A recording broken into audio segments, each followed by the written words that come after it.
Hello and welcome back to another Reaconteur video, and in today's video I'll be covering the best builds in all of Deepwoken history, and compiling them in the order of the eras in which they dominated. Make sure to subscribe since only about 20% of the people watching right now are currently subscribed. Now let's get into it.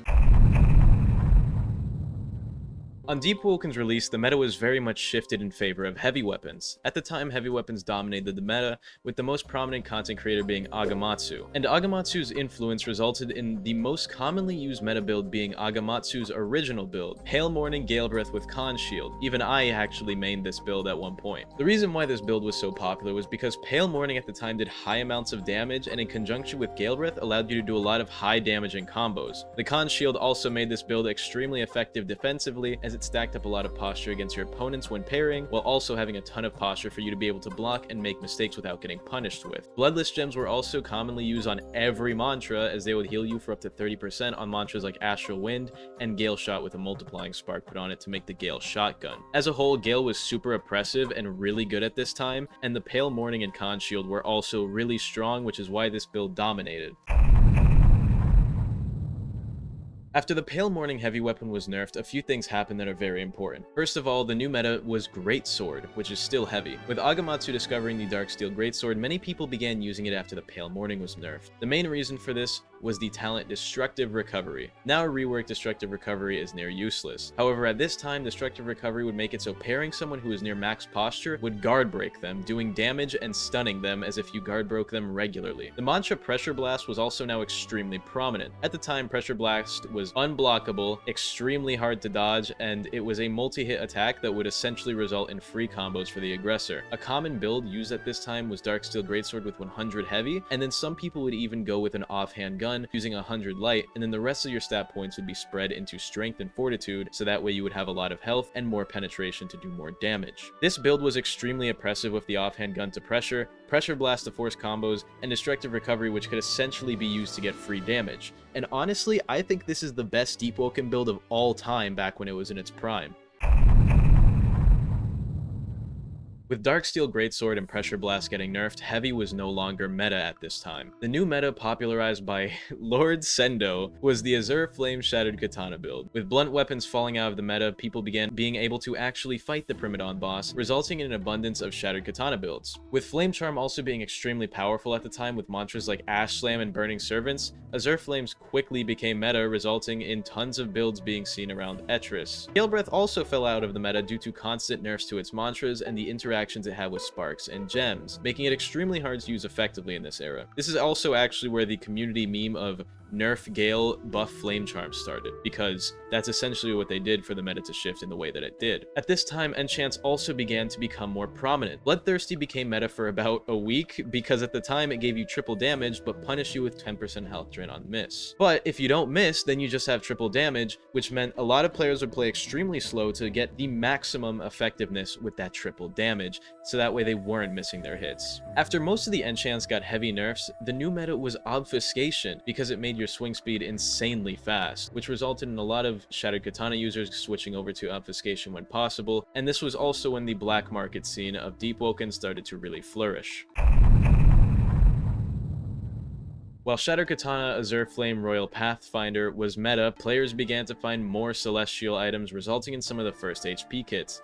These HP kits at the time consisted of a 52 HP Celestial Demon Mask, 16 to 21 health earrings, 30 health scars, and 40 plus HP coats like the Royal Pathfinder, with the highest one I've ever seen without an enchant being about 52 HP as well. These builds had decent health, according to the people back then, but the main duped HP kit had completely health-spec'd Drowned Gear, meaning the Demon Mask had 128 health, with all the rest of this duped kit having comparable amounts of health. Due to this, Deepwoken builds at this time averaged over 1,100 health, and then Archmage and Reaconteur had to step in and nerf them by not allowing you to equip more than one enchant of a type at a time. That means you can't use more than one drowned piece of gear at any given time. Over time, these nerfs just kept going because HP was super oppressive and made fights really drawn out and boring, so they eventually just removed health and enchants from all masks and earrings while nerfing the max health on most other pieces of gear, including coats. Which is why today, the max health you'll see in a build is usually around 550. In February of 2022, the Trial of One was released. The addition of the Chime of Conflict along with this, shifted the meta almost immediately. Originally, players went for versatile builds which could be used in large-scale ganks. Builds were essentially based on long-term endurance while fighting in groups. However, the one-on-one structure of the Chime of Conflict changed the way people made builds. While the Azure Flame Shattered Katana was still used, the new meta within Chime had become Legion Kata. Legion Kata is a fist style which is currently used by very few people, as it is now overshadowed by Way of Neve. However, it was once meta, as its crypt move was a grab which could bypass blocks, and it also had some weird timing, which means a lot of people would try and parry it, miss, block, and get punished. This was really good for mix-up and combo extension. This was abused even more with the elasticity enchant, which would make potentially infinite combos possible, because all the Legion Kata user had to do was spam M1 and M2 while hoping elasticity procs, and you get caught in all of their grabs. Along with Legion Kata elasticity, a very short meta of one combo started in which people would use Soul Jar, Legion Kata, and Summon Cauldron with the talent Bulldozer to deal massive amounts of damage. This was nerfed very quickly, however. Due to the punishing nature of Legion Kata, it was eventually nerfed to where the grab would no longer bypass block, because that makes sense, but this once again shifted the meta. Heavy was officially back in the meta with the Crypt Blade, an extremely powerful heavy shadow legendary weapon which did massive amounts of damage in exchange for high amounts of end lag. Shadow was also really good at the time, especially with the massive mantras starting to come in, such as the massive Shadow Gun.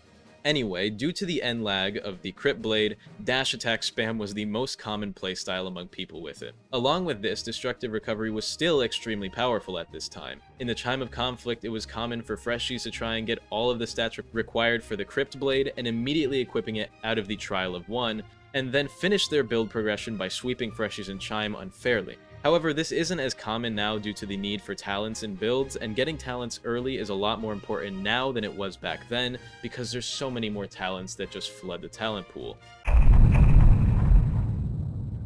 The no attunement meta was the first meta shift caused not due to nerfs, but due to previous metas. The talent Return to the Dark Ages was extremely popular due to the decrease in elemental damage you take by 50%, and it also decreased the elemental damage you did by 50%. However, by using no attunement, you also negate the downside of Return to the Dark Ages since you don't use elemental damage. Medium builds with no attunement were extremely common, as they countered Crypt Blade builds almost entirely with the reduced elemental damage, and by being medium builds, they were used to outspeed the Crypt Blade players, meaning this dominated the meta entirely, making the Crypt Blade way less of a problem for most of the player base.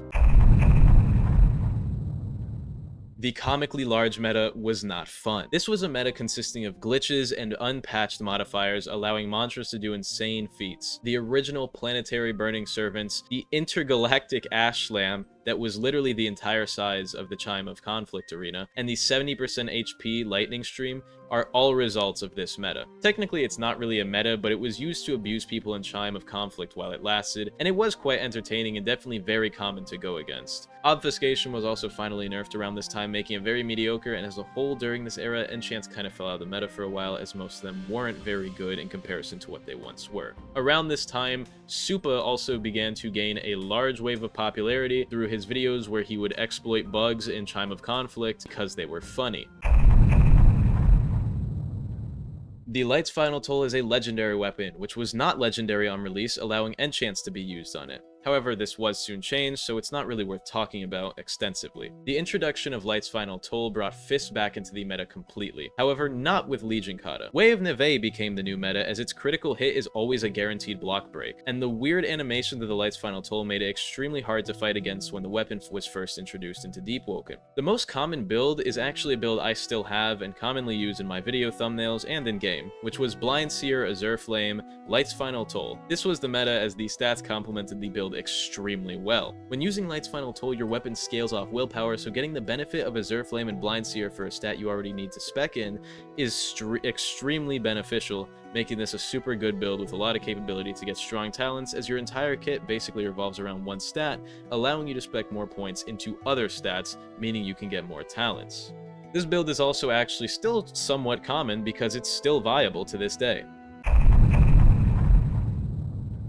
With the release of Verse 2 and new oaths and weapons, a few things got brought into the meta. First of all, Dagger Star Kindred Flame and Railblade Star Kindred were extremely powerful on release. Railblade was soon nerfed, however, leaving Dagger Star Kindred builds on top with their high damage, speed, and versatility in Chime of Conflict and even large-scale ganks. Because of course it is, because heavy players can never have any fun ever, otherwise it gets nerfed. Dawnwalker also came out at this time, and although it is good, it's never exactly been meta. It's always been viable in the meta, but it never dominated the meta like some other builds did. You could say that Dawnwalker was just a bit too submissive. Anyway, along with Star Kindred, Contractor released soon after, along with a new Shadow mantra, Eclipse Kick. And to this day, Eclipse Kick is one of the highest damaging mantras in the game with a large windup. With Equalizer being a very powerful counter, and with players not entirely understanding the vent system yet, Contractor Shadow builds became super dominant, with Shadebringer and Eclipse Kick being super prominent mantras for a while. Light's Final Toll was of course still part of the meta as it is today, but it was overshadowed by some of the builds which were stronger at the time, because getting hit with an Equalizer into a 70 HP Eclipse Kick is obviously going to be very prominent because it was so dumb. Gran Sudaruska was meta for 2 weeks before it got nerfed in every way possible. Yes, I'm mad about this, and yes, I still have my Gran Sudaruska build. Ironsings Release was hugely unexpected by the community. It came out on a random weekly after being teased a little bit and really didn't have any sort of designated release confirmed before it, so it came as a huge surprise to the community. Ironsing on release was immediately meta for at least 2 weeks, and it had tons of nerfs to bring it to the point where it is now. On release, the mantras Metal Ball and Metal Armament, which even now are still good, were absolutely broken, with Metal Armament double swinging always and Metal Ball proccing knockdown for almost 2 seconds, making it a free combo tool. Even after it was nerfed, it still dominated the meta, with the Jailer path allowing for cheese and chime because you can trap people in the circle. And Needle Barrage does just a lot of damage, and it still does. Ironsing is still used in the meta today, as all the attunements are, except for, you know. Silentheart release was one of the biggest changes to the meta ever. Immediately, 2 things happened. 1, people, Supa, discovered glitches to use mantras as a Silentheart build, and 2, it dominated the Chime of Conflict with Ankle Cutter and Uppercut spam. The current most common build for Silentheart is Silentheart Rifle, and some people even use Obfuscation on that rifle to make it more confusing to fight against, allowing for better mix-up combos. But Silentheart is extremely strong and always has been. And I would just like to talk about how I don't like Silentheart as a concept, because I just think it's kind of poorly done. What I really wanted Silentheart to be was just, you cast a domain expansion, and within that domain, nobody uses mantras. Not you, not your enemy, and it's just a 50-50 fight, parry trading only. And honestly, I think that would still be kind of fun. I know a lot of people are going to disagree with me on that, because a lot of people really like mantra spam, but I think that the M1F combat is honestly the most fun, in my opinion. And I just wish there was more of that in the game, and I just wish I didn't have to go against someone spamming mantras anytime I open Chime.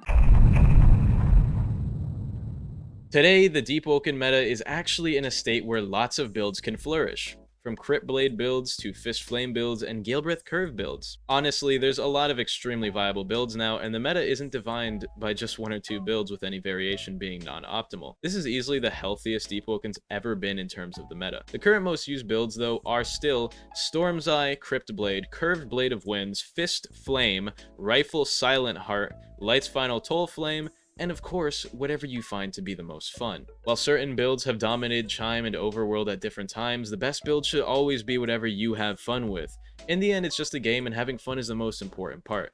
And for those of you asking what the best PvP builds in Deepwoken history are, I'm not gonna lie, if you need a PvE build for anything but Hell Mode, you just have a skill issue and you need to learn to parry. Because realistically, you shouldn't need a specialized build to do PvE, since you should know how to fight the monsters in this game. If you enjoyed this video, subscribe and maybe buy a YouTube membership to support me. I love you all, and goodbye, and have a great day.